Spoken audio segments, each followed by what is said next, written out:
Misuse దారుణంగా జరుగుతుందా? Artificial intelligence తో హీరోయిన్లను ఇబ్బంది పడుతున్నారా?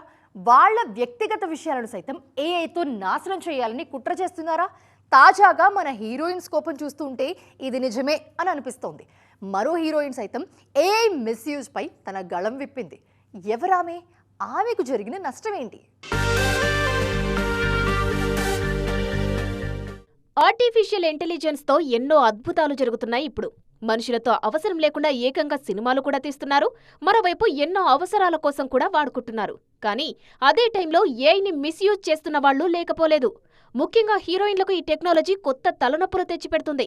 దీనిపై స్టార్స్ ఓపెన్ అవుతున్నారు.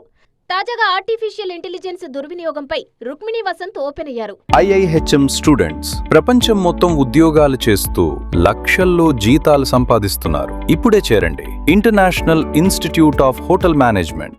తన పేరుతో fake AI bikini videos viral అవుతున్నాయని, అలాంటివి చేయడం ప్రైవసీకి భంగం కలిగించడమే అన్నారు రుక్మిణి. అలాంటివి మానుకోవాలని ఆమె సూచించారు. తన టీం దీనిపై లీగల్ చర్యలు మొదలుపెట్టిందని తెలిపారు రుక్మిణి. గతంలో దీనిపై రష్మిక కూడా సీరియస్ అయ్యారు.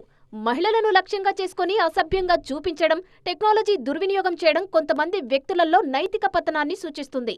గుర్తుంచుకోండి, ఇంటర్నెట్లో ఉన్నది ఇకపై ప్రతిదీ నిజం కాదని అప్పట్లో ట్వీట్ చేశారు రష్మిక. ఈమె పోస్ట్ బాగా ట్రెండ్ అయింది. రష్మిక మాత్రమే కాదు, మొన్నటికి మొన్న కీర్తి సురేష్ సైతం ఏఐ మిస్యూజ్ గురించి సీరియస్ అయ్యారు. అలాంటి వీడియోలు, ఫోటోలను చూస్తుంటేనే అసహ్యమేస్తుందంటూ కీర్తి మండిపడ్డారు. కేవలం వీళ్లే కాదు, ఇంకా చాలా మంది స్టార్స్ సైతం టెక్నాలజీ సరైన పద్ధతిలో వాడాలంటూ హితవు పలుకుతున్నారు.